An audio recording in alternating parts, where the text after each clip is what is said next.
Sir Winston Churchill took on Hitler at 64. At the age of 80, he entered the House of Commons. When he was 87, a young journalist was interviewing him, and the journalist said, "I hope to see you on your 100th birthday." And Churchill looked him up and down and said, "Well, you look fit and healthy enough. Perhaps you'll make it." Now that's an optimistic attitude. 101-year-old Sylvie Washington. She said, "I love to dance." She paused, shuffled her feet, wiggled her fingers in a barely perceptible manner, and she said, "I know it don't look like much on the outside, but on the inside, I'm tearing this place apart."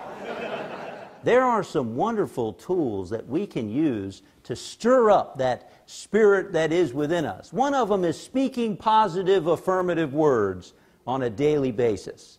Did you know scientifically that when you speak positive, affirmative words, it begins to change the structure in your brain?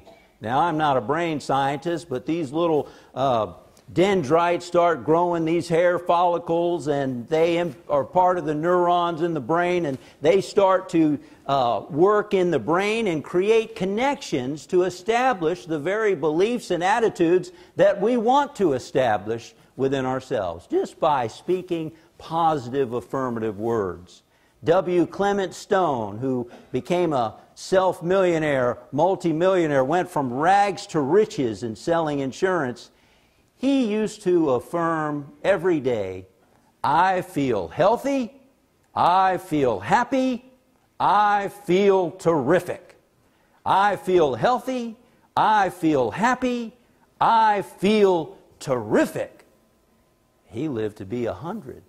So we're always in a process of becoming, and one tool we can use is used by successful athletes in sports. Jack Nicklaus used to visualize himself hitting the shot he wanted to hit before he stepped up to the golf ball. Tiger Woods saw himself beating Jack Nicklaus's records ever since he was a child.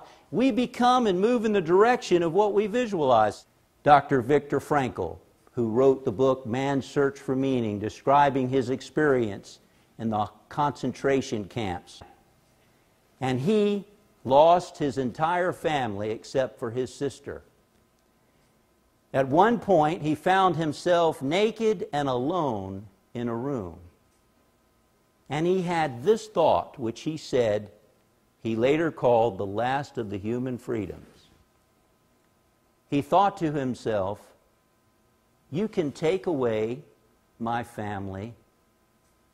You can take the wedding ring off of my finger. You can take the clothes off of my back. But there's one thing you can't take away from me. And that's what I think about what you've done."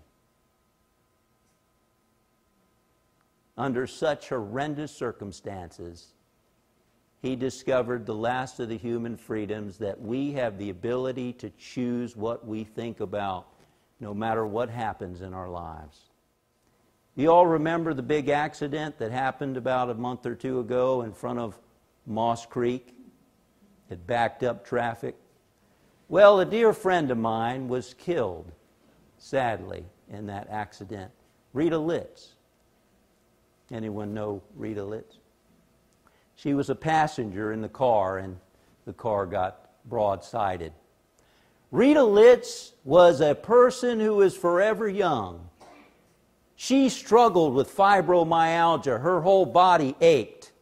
She suffered with depression, struggled with it because of the fibromyalgia. She had heart issues, medication up and down, trouble with her heart. And yet every single day, I never met the lady where she wasn't vivacious, where she wasn't dressed to the nines, where she wasn't optimistic, where she wasn't saying something encouraging or inspiring or hopeful to other people. And she made the effort. She worked at it. She listened to inspiring tapes. She read stuff. She constantly picked herself up. One of the last things she said was, that it's important to dress yourself up as good as you can and do up things with up people. She made that choice. She made that choice. She told one person I know in her last days, she said, I don't want to die with my music still in me. Do you watch the news right before you go to bed? Well, that stuff goes right into the subconscious as we sleep. So that's something to consider when you read the paper, when you watch the news, and how much of it you're doing.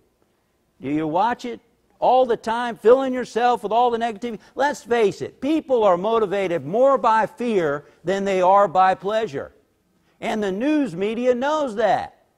It sells. Notice the blurbs on TV. The hazard happening tonight. Problem on the Nile. Blah, blah, blah. They grab our attention with fear.